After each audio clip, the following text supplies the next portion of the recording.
refaire ma provision de mérique baumier. Habituellement, je les cueillais plus tard en saison. Quand les fruits ont commencé à sécher, ils sont devenus plus bruns que verts.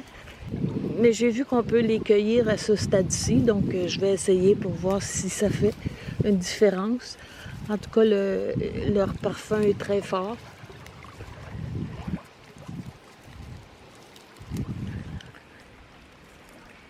Puis c'est une plante très, très, très abondante qui pousse partout au bord de l'eau. Aucune raison de s'en passer. Ça aromatise autant les viandes et le poisson que les pâtisseries.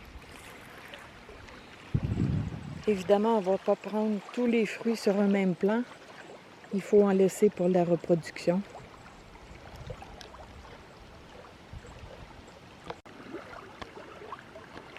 On les cueille en tournant le fruit, un peu comme une pomme. Si on a la patience de les cueillir un par un.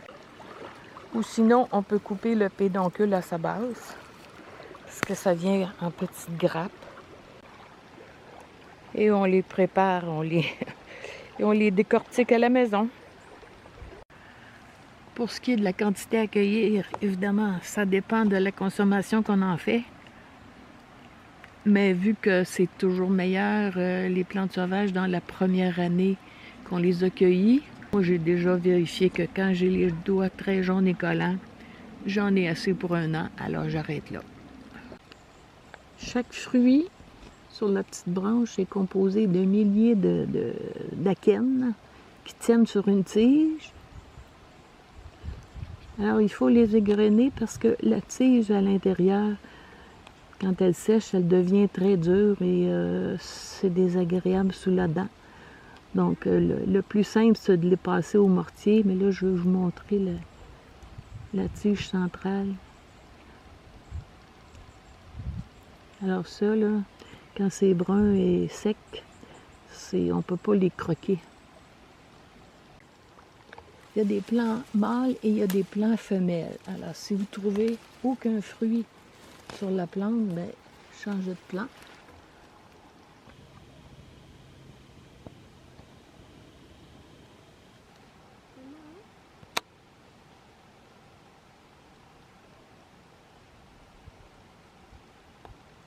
Et si vous trouvez absolument rien sur la talle entière, c'est que vous êtes sur une talle de spirée qui pousse dans le même environnement mais qui n'apporte pas de fruits.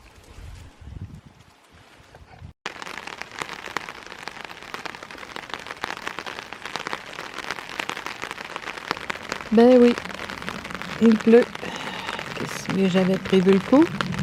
J'ai apporté mon parasol et je vais faire cuire mon souper dessous, à l'abri de la pluie.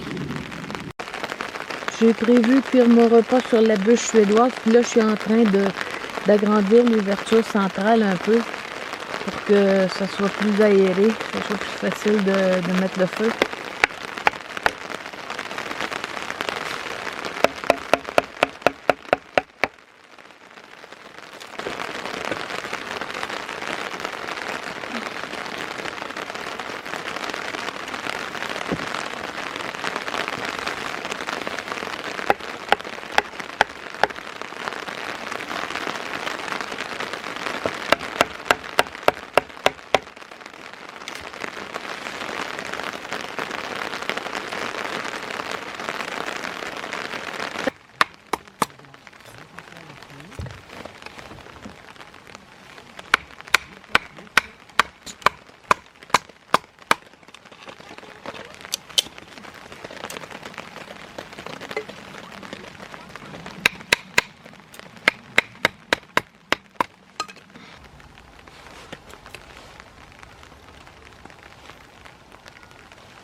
La pluie a cessé.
Un repas complet.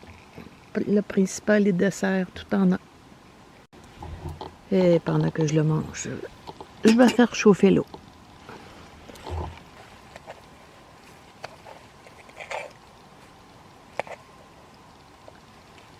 Un délice. Un délice cochon.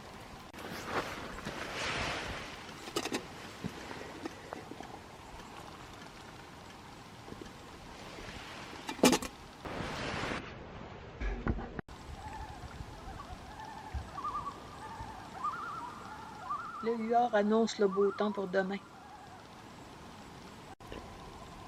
Il y a même presque du soleil de l'autre côté du lac. Je suis installée ici au lac aux Sables pour 2 jours. Aujourd'hui, il fait très beau. Mais le lac aux Sables et son environnement, je les connais tellement. J'ai envie de nouveautés pour faire du kayak. Bon, en fait de nouveautés, j'ai essayé d'aller au lac Chamberlain. Un très, très mauvais chemin. Puis peut-être 1 ou 2 kilomètres avant d'arriver, il y avait un gros arbre de tomber en travers du chemin. Donc là, je reviens vers le lac Joe. Le lac Joe, je le connais bien, mais de vue seulement. Je ne l'ai jamais navigué.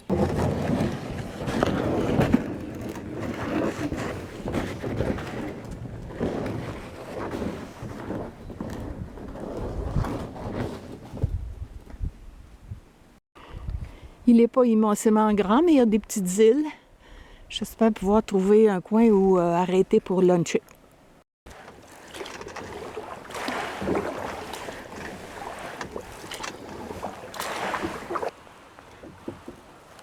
L'eau est très haute. Surtout pour la mi-août. Normalement, c'est beaucoup plus bas que ça.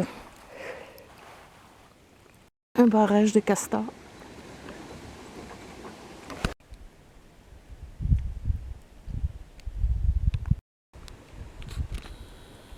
Il y a une petite île là-bas. Je vais essayer de voir si je peux y descendre. L'île est entourée de méric-baumier. Il n'y a presque pas de terre au centre. C'est assez pour quelques épinettes. L'eau est calme ici. Je suis dans une baie.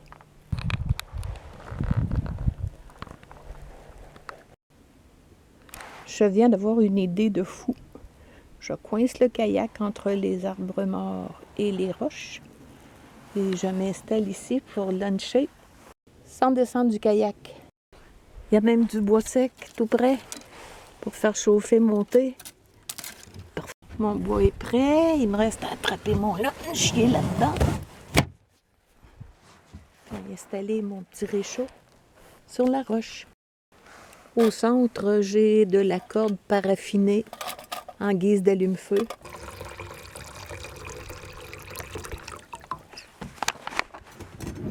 Voyons voir si l'équilibre est bon. Oui, ça va aller.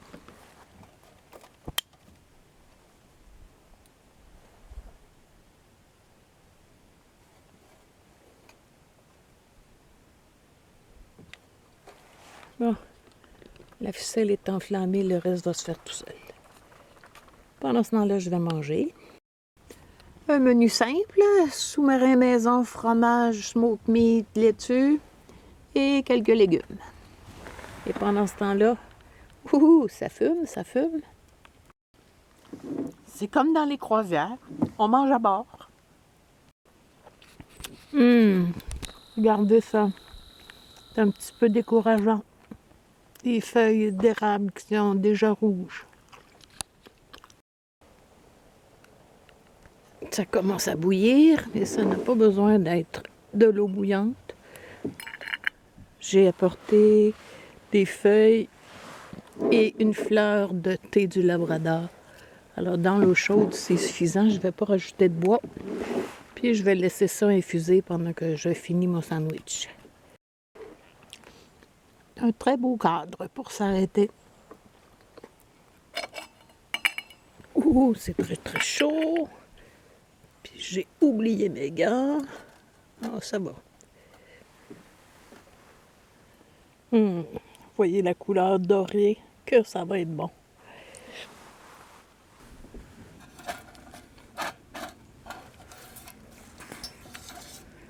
Ça tombe directement dans l'eau. Aucun danger pour le feu. Ça... Prêt à repartir. En toute honnêteté, je crois que j'ai jamais rien fait d'aussi fainéant. Habituellement, quand on dit « je vais manger au bord de l'eau », on parle du bord de l'eau. Pas le bord dans l'eau.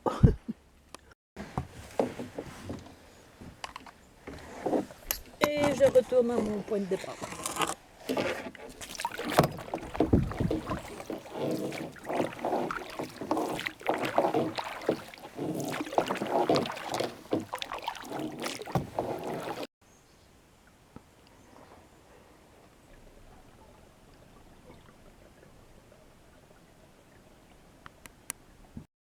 À deuxième île, un certain dénivelé, il serait possible de camper en haut ici.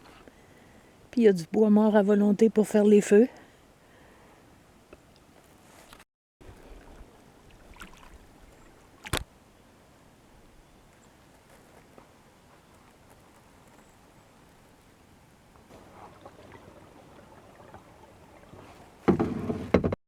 Me voici de retour où j'ai laissé mon véhicule. Ensuite, je retourne au lac aux Sables démonter le camp. Bien contente de ce baptême du lac Joe. Le lac m'a paru moins étendu en pagayant dessus qu'en faisant le tour à pied. Ce qui doit être normal, mais c'est quand même un très beau lac.